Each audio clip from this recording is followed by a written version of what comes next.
Baik, Assalamualaikum warahmatullahi wabarakatuh. Perkenalkan, nama saya Yoga Yudandara. Pada kesempatan ini saya akan mempresentasikan hasil dari penelitian saya yang berjudul pengaruh beban kerja terhadap kinerja karyawan housekeeping departemen di Montigo Resort Nusa Batam. Baik, pertama yaitu bab 1, pendahuluan, latar belakang. Seperti yang kita ketahui, bahwa hotel merupakan suatu industri yang bergerak di bidang jasa yang mana sangat menekankan terhadap kualitas pelayanan. Nah, kualitas pelayanan ini akan mendukung jika kinerja para karyawan itu berjalan dengan maksimal. Nah, salah satu yang mempengaruhi kinerja tersebut adalah aspek dari beban kerja itu sendiri. Kenapa beban kerja? Berdasarkan pengamatan yang peneliti lakukan bahwa di Montigo Resort Nusa Batam, terkhususnya di Departemen Housekeeping, bahwa terdapat ketidaksesuaian beban kerja yang diterima oleh karyawan, seperti adanya lembur, tugas yang tidak konsisten, dan perluasan area kerja serta yang lainnya. Nah, dari masalah di atas, saya menemukan masalah dan diangkat jadi suatu penelitian yang berjudul pengaruh beban kerja terhadap kinerja karyawan housekeeping departemen di Montigo Resort Nusa Batam. Selanjutnya, dari permasalahan di atas, saya mendapatkan beberapa batasan masalah. Yang pertama yaitu beban kerja, kinerja, dan pengaruh beban kerja terhadap kinerja. Dan selanjutnya saya menemukan rumusan masalah yang saya akan teliti, yaitu bagaimana beban kerja karyawan housekeeping departemen di Montigo Resort Nusa Batam. Dan yang kedua, bagaimana kinerja karyawan housekeeping departemen di Montigo Resort Nusa Batam. Dan yang ketiga adalah bagaimana pengaruh beban kerja terhadap kinerja karyawan housekeeping departemen di Montigo Resort Nusa Batam. Yang selanjutnya adalah bab 2, aspek teoritis. Yang pertama itu beban kerja. Saya mengambil 3 sumber dari beban kerja ini. Namun dapat kita simpulkan bahwa beban kerja adalah sekumpulan atau sejumlah kegiatan yang harus diselesaikan oleh suatu unit organisasi atau pemegang jabatan dalam jangka waktu tertentu. Nah, begitupun juga kinerja. Saya mengambil ada 3 sumber yang dapat kita simpulkan bahwa kinerja adalah gambaran mengenai tingkat pencapaian pelaksanaan suatu program kegiatan atau kebijakan dalam mewujudkan sasaran, tujuan, visi, dan misi organisasi yang dituangkan melalui perencanaan strategi atau suatu organisasi. Selanjutnya yaitu tentang indikator beban kerja. Dan indikator beban kerja itu saya ambil dari 2 sumber, yaitu Putra 2012 dan Arika 2011, yang mana isinya yang sumber dari Putra itu adalah kondisi kerja, standar pekerjaan, tugas, dan target yang harus dicapai. Sedangkan dari Arika adalah terdapat 2 faktor, yaitu faktor eksternal, diantaranya tugas, organisasi, dan lingkungan kerja, serta faktor internal yang berkaitan dengan fisik, mental, emosi, ataupun persepsi dari manusia. Nah, selanjutnya ada indikator kinerja. Indikator kinerja saya ambil ada 2 juga, yaitu menurut sastra bahwa indikator kinerja terdiri dari kualitas kerja, kuantitas, dapat tidaknya diandalkan, dan sikap. Dan selanjutnya menurut Mangkunegara bahwa ada beberapa indikator yang bisa jadi tolak ukur kinerja, yaitu kualitas kerja, kuantitas kerja, tanggung jawab, dan juga pelaksanaannya. Baik, selanjutnya bab 3 yaitu metodologi penelitian. Yang pertama, jenis metode penelitian yang saya gunakan adalah deskriptif kuantitatif, dan tempat dan waktu penelitian itu di Montigo Resort Nusa Batam, khususnya di Departemen Housekeeping, dan yang dilaksanakan pada bulan Maret 2020 sampai Mei 2020. Dan jenis variabel penelitian ini adalah variabel independen atau bebas yaitu beban kerja sebagai variabel X, dan variabel dependen terikat yaitu kinerja sebagai variabel Y. Definisi variabel sudah saya jelaskan tadi di bab 2 tentang aspek teoritis. Lalu selanjutnya populasi dan sampel penelitian, bahwa populasi yang saya ambil adalah seluruh karyawan housekeeping departemen dan sampelnya berjumlah 38 orang sebagai sampel penelitian. Nah, jenis dan teknik pengumpulan datanya saya ada 2 data, yaitu data primer dan data sekunder.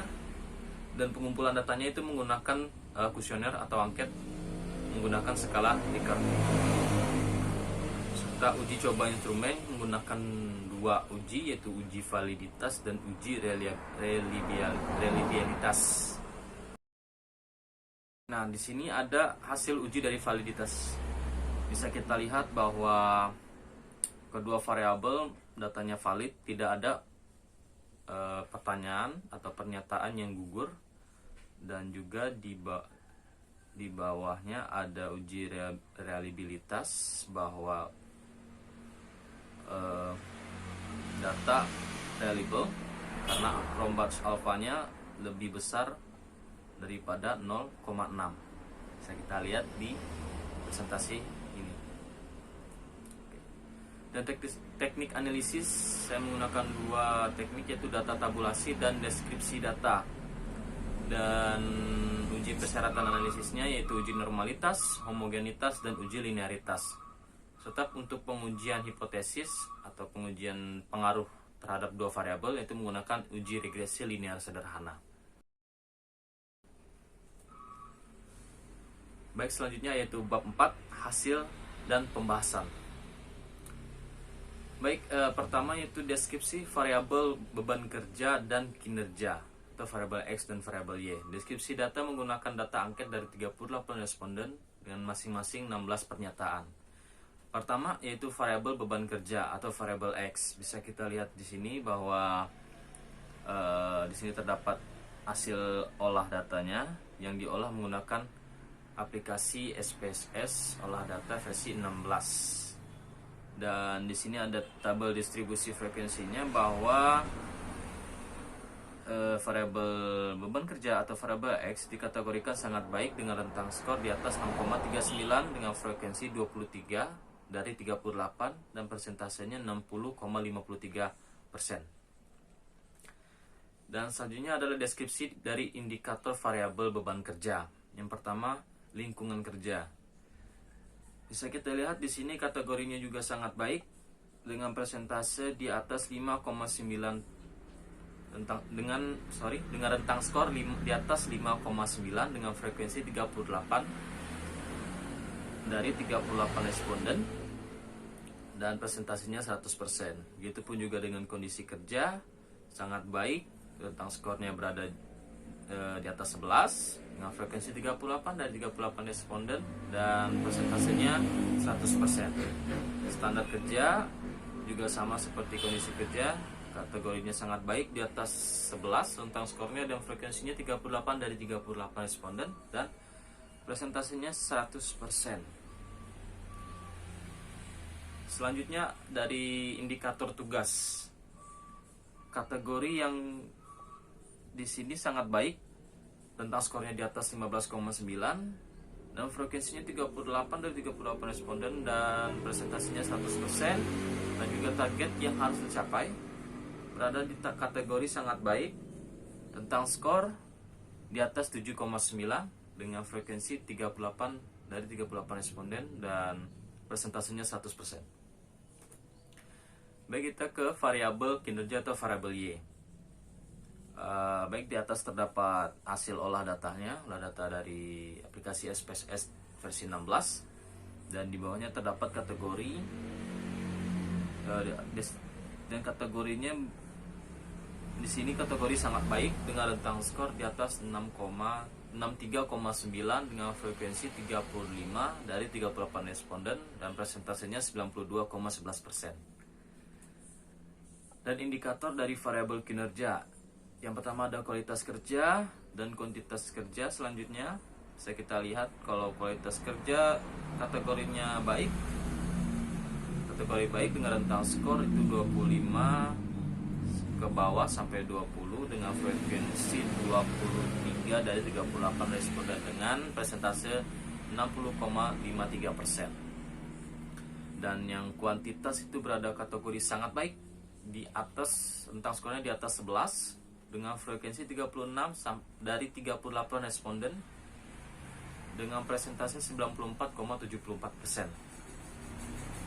Selanjutnya sikap, yaitu kategorinya sangat baik dan rentang skornya di atas 15,9 dengan frekuensi 35 dari 38 responden dan presentasinya 92,11%. Selanjutnya tanggung jawab, indikator tanggung jawab yaitu kategorinya sangat baik, rentang skornya di atas 11 dengan frekuensi 36 dari 38 responden dan dengan presentasi 94,74%. Selanjutnya adalah uji persyaratan analisis. Terdapat 3. Yang pertama adalah uji normalitas. Dari keterangan uji normalitas bisa kita lihat jika nilai SIK di atas 0,05 maka data terdistribusi normal. Begitupun juga sebaliknya jika nilai SIK kurang dari 0,05 berarti data terdistribusi tidak normal. Dan bisa kita lihat dari hasil uji SPSS versi 16 yaitu menggunakan uji one sample Kolmogorov-Smirnov. Bisa kita lihat bahwa SIK-nya itu sebesar 0,90 atau 0,9. Nah, dari hasil uji tersebut dapat kita simpulkan atau dapat kita interpretasikan bahwa nilai SIK 0,09 lebih besar dari 0,05. Jadi data penelitian terdistribusi normal. Yang kedua adalah uji homogenitas. Uji homogenitas keterangannya yaitu jika nilai SIK lebih dari 0,05 maka data berasal dari populasi yang sama atau homogen. Begitupun juga sebaliknya jika nilai SIK di bawah 0,05 maka data berasal dari populasi yang tidak sama atau tidak homogen. Nah, bisa kita lihat dari hasil tes homogeneity oferensi bahwa nilai SIK berada 0,410 atau 0,41. Nah, dapat kita interpretasikan bahwa nilai SIK pada hasil uji homogenitas ini lebih besar dibandingkan 0,05, sehingga artinya data penelitian berasal dari populasi yang sama atau homogen. Dan selanjutnya adalah uji linearitas, itu menggunakan uji ANOVA table dan keterangannya pun sama. Jika nilai SIK di atas 0,05 maka kedua variabel memiliki hubungan atau memiliki pengaruh. Namun sebaliknya jika nilai SIK di bawah 0,05 maka kedua variabel tidak memiliki pengaruh atau tidak memiliki pengaruh. Nah, bisa kita lihat bahwa di uji ANOVA table ini pada nilai SIK yang paling bawah terdapat nilai 0,029. Ini artinya bahwa nilai SIK lebih kecil dibandingkan 0,05, yang artinya kedua variabel kemungkinan tidak memiliki pengaruh. Selanjutnya adalah uji hipotesis atau uji pengaruh terhadap dua variabel yang akan kita uji. Yang pertama ada uji regresi linear sederhana. Di sini ada tabel ANOVA dan koefisien. Nah, tabel ANOVA ini jika nilai SIK lebih kecil daripada 0,05 maka HA diterima. Sedangkan sebaliknya jika nilai SIK lebih besar daripada 0,05 maka HO ditolak, yaitu tidak terdapat pengaruh. Bisa kita lihat di tabel ANOVA ini bahwa nilai SIK 0,027 maka nilai SIK ini lebih kecil dibandingkan 0,05. Oleh demikian artinya HA diterima, yaitu terdapatnya pengaruh antara dua variabel, sedangkan HO ditolak. Yang selanjutnya adalah tabel koefisien. Bisa kita lihat di sini tabel koefisien sama seperti yang di atas dengan untuk nilai SIK-nya dan untuk nilai tabelnya. Untuk bisa dikatakan pengaruh apabila nilai T hitung itu lebih besar dibandingkan T table. Nah, bisa kita lihat di sini bahwa T hitungnya sebesar 2,310 atau 2,31, sedangkan nilainya lebih besar dibandingkan nilai T table yaitu 2,028, dan ini bernilai positif. Hasilnya positif, tidak negatif. Maka dapat kita simpulkan atau kita interpretasikan bahwa variabel X berpengaruh positif terhadap variabel Y. Dan selanjutnya adalah coefficient determination menggunakan uji model Sumari. Yang ini adalah merupakan uji untuk mengukur berapa persentase pengaruh beban kerja terhadap kinerja karyawan housekeeping departemen horizontal Batam. Dan bisa kita lihat bahwa R-square-nya ini sebesar 0,129 atau kita presentasikan itu sebesar 12,9%. Maka dapat kita interpretasikan bahwa variabel X berpengaruh 12,9% terhadap variabel Y. Sisanya lagi 87,1% dipengaruhi oleh penelitian lain.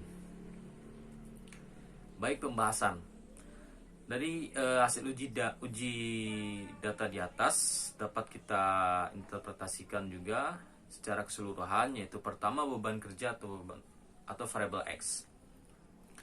Bahwa variabel beban kerja dikategorikan sangat baik, di mana kategorinya yaitu 69,36%.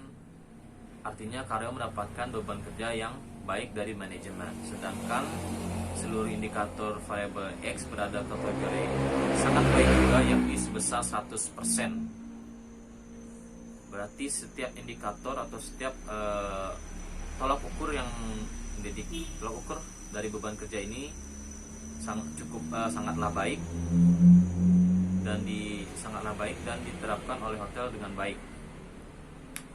Dan selanjutnya adalah kinerja atau variabel Y. Variabel kinerja dikategorikan sangat baik dengan kategori 92,11%, yang artinya kinerja sangatlah baik.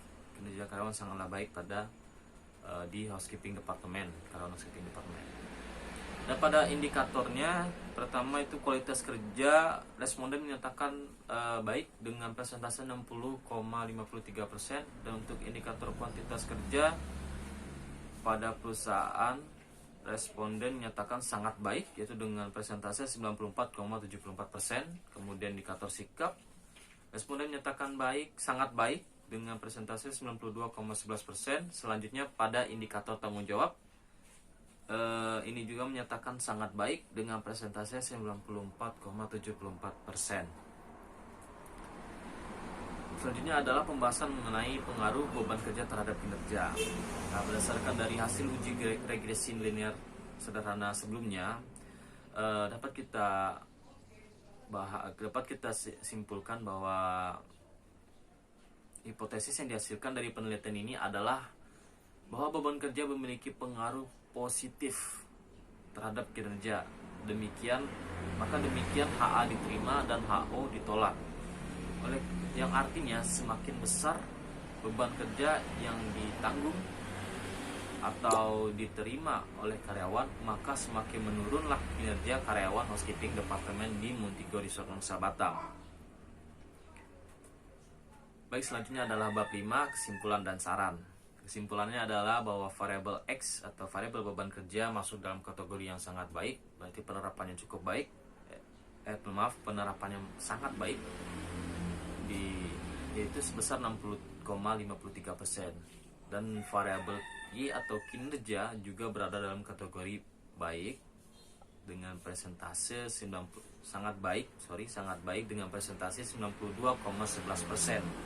Berarti hasil kinerja karyawan di housekeeping departemen di Montego Resort Nusa Batam adalah sangat baik. Dan yang terakhir adalah terdapat pengaruh beban kerja terhadap kinerja karyawan housekeeping departemen di Montego Resort Nusa Batam. Dan beban kerja mempengaruhi kinerja sebesar 12,9% dan sisanya 87,1% dipengaruhi oleh variabel lain. Dan yang kedua adalah saran. Yang terakhir, yang pertama untuk departemen housekeepingnya agar untuk atau manajemen agar untuk memperhatikan beban kerja yang diberikan oleh karyawan, karena berdasarkan penelitian yang saya lakukan bahwa terdapat pengaruh beban kerja, pengaruh positif ya, pengaruh positif beban kerja, yang mana artinya bahwa jika beban kerja itu menaik atau meningkat, maka terdapat penurunan kinerja di karyawan housekeeping menurut Lizard Sabata. Dan untuk karyawan housekeeping, apabila disarankan apabila terjadi ketidaksesuaian atau ketidaknyamanan terhadap beban kerja yang diberikan oleh manajemen, disarankan karyawan agar membicarakannya kembali oleh pihak manajemen bagaimana baiknya, karena jika itu terjadi maka kinerja para karyawan akan menurun dan itu pun akan berdampak terhadap kualitas pelayanan housekeeping departemen itu sendiri. Dan selanjutnya adalah untuk jurusan pariwisata prodi manajemen perhotelan D4, disarankan bahwa penelitian ini menjadi bahan penambah wawasan dan juga referensi bagi jurusan.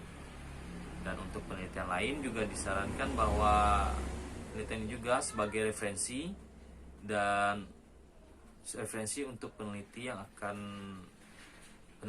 lain yang akan dibuatnya. Dan sekian, terima kasih. Jika saya ada salah atau kurangnya, saya mohon maaf. Wassalamualaikum warahmatullahi wabarakatuh.